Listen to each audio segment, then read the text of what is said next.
Joining us today for Steel Club's daily market briefing is Devvrat Moondhra. He is the director for Duro Steel AG in UAE. Devvrat, it's a pleasure to have you join us for Steel Club's daily market briefings.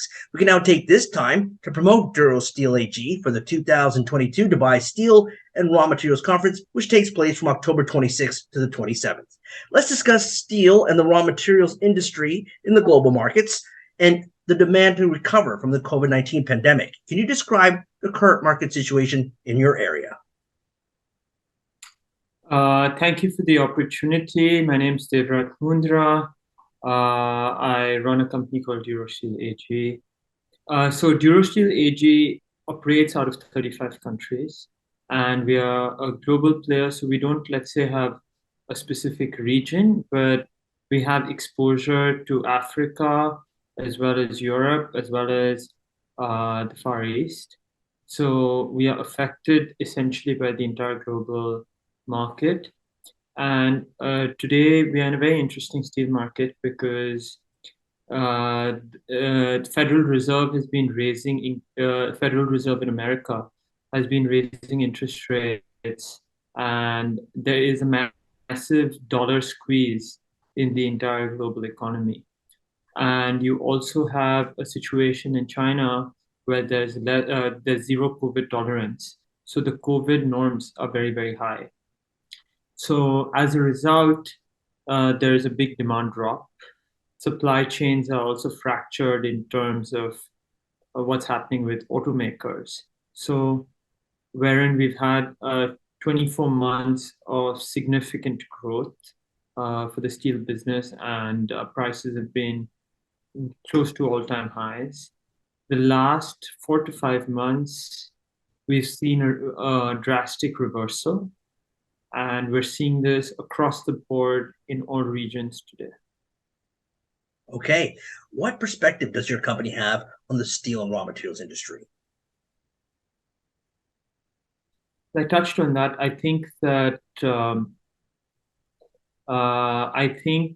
what we're going to really see is demand to be a continued issue, because while this dollar squeeze lasts, because there are a lot. We have a situation with some emerging markets where there is real demand, but they don't necessarily have the dollars to pay for it. And in more mature economies, there's a demand problem, like places like Europe. So, and then when you consider the war, Russia, Ukraine get affected. When you consider the zero COVID policy in China, that gets affected. So when you start looking at it as sums of pieces of the global economy, there is a lot of stress in different pockets, which when you look at it as a whole, global demand is suffering. There are bright spots. India is a bright spot. We have a decent amount of exposure today. Duro Steel has maybe 15 to 20% of their sales are in India.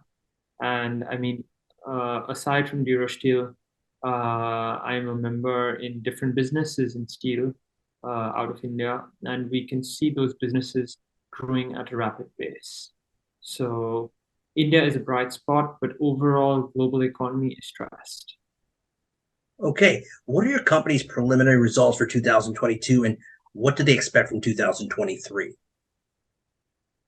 Well, I can't share specific numbers, but I can tell you that our revenue is up 20% from 2021, and we foresee growth to be very significant in 2023 as well. There are pockets of growth that are slowing down, so our sales in Europe, etc. But we are seeing a lot of growth in some other countries. So we're kind of balancing it out. Volumes are growing, but pricing is a challenge. I see. You are scheduled to be speaking at our upcoming event this month, the 2022 Dubai Steel and Raw Materials Conference. Tell us about why you're excited to participate in this event. I think that we tend to keep a pretty low profile at Duro Steel. We even though we operate globally, majority of the people who know us are direct stakeholders in the business, suppliers, customers, financial institutions. We don't necessarily interact with the industry as a whole otherwise. So it's a pretty good opportunity to uh, to interact with the entire industry and tell them what we're doing. But I think more than that, the more interesting aspect of it is the topic I'm speaking on. I'm speaking on digitization of steel industry, how that affects trade flows, and it's a topic that I'm very passionate about. So I think that is why I'm excited. That's great. Let's now take the time to introduce your company and how it's performing. Well, so Durosteel AG is one of the largest players in the non-prime steel industry. We operate between 30 to 35 countries, and yeah, that is essentially what we're doing today. That's great. Well, Steel Club is looking forward to having you join us this month for the 2022 Dubai Steel and Raw Materials Conference. And we would also like to thank you for taking this time to join us for our daily market briefings. Thank you kindly, Devvrat. Thank you so much.